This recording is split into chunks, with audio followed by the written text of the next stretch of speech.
ये कोई साधारण निशान नहीं, ये भगवान विष्णु के असली पद चिन्ह है। लेकिन ये यहाँ किसी पूजा के लिए नहीं, बल्कि एक महाशक्तिशाली असुर की छाती को हमेशा के लिए दबाए रखने के लिए है। यह कहानी है असुर गयासुर की। लेकिन रुकिए, वह कोई पापी या दुष्ट राक्षस नहीं, बल्कि भगवान विष्णु का इतना बड़ा भक्त था कि उसने कठोर तपस्या करके भगवान ब्रह्मा से वरदान पा लिया। वरदान था, जो भी मुझे देख लेगा या छू लेगा उसे सीधे मोक्ष मिल जाएगा। यह वरदान इतना शक्तिशाली था कि हर पापी भी सीधे मोक्ष पाने लगा। स्वर्ग नर्क खाली हो गए और यमराज का काम ही बंद हो गया। जब प्रकृति का संतुलन बिगड़ा तो देवताओं ने एक दिव्य छल किया। उन्होंने गयासुर से उसकी पवित्र देह पर यज्ञ करने की अनुमति मांगी। जैसे ही गयासुर लेटा, वह हिलने लगा। तब ब्रह्मा जी ने मृत्यु के देवता यमराज को आदेश दिया कि वो अपने लोक से एक विशाल धर्मशिला लेकर आएं और गयासुर की देह पर रख दें। लेकिन गयासुर फिर भी हिलता रहा।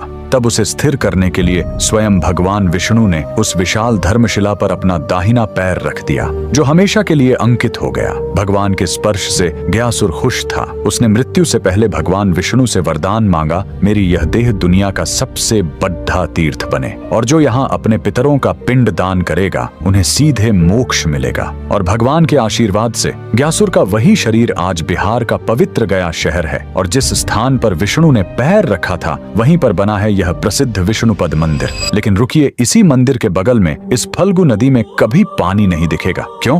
कहते हैं, जब भगवान राम और लक्ष्मण अपने पिता के पिंड दान की सामग्री लेने गए थे, तब राजा दशरथ की आत्मा स्वयं प्रकट हो गई और उन्होंने माता सीता से ही पिंड दान मांग लिया। तब सीता जी ने फल्गु नदी की रेत से ही पिंड बनाए। उनके हाथों में रेत भी अन्न के पिंड के बराबर हो गए, और फल्गु नदी एक गाय और एक ब्राह्मण को गवाह बनाया। लेकिन जब राम जी लौटे तो उन्हें इस बात पर विश्वास नहीं हुआ कि बिना सामग्री के पिंड दान कैसे हो सकता है, और राम के अविश्वास को देखकर तीनों गवाह डर गए और झूठ बोल गए। तब क्रोधित होकर सीता जी ने तीनों को श्राप दे दिया, और फल्गु नदी को श्राप मिला कि तुम हमेशा सतह के नीचे ही बहोगी। कमेंट में जय श्री विष्णु जरूर लिखें।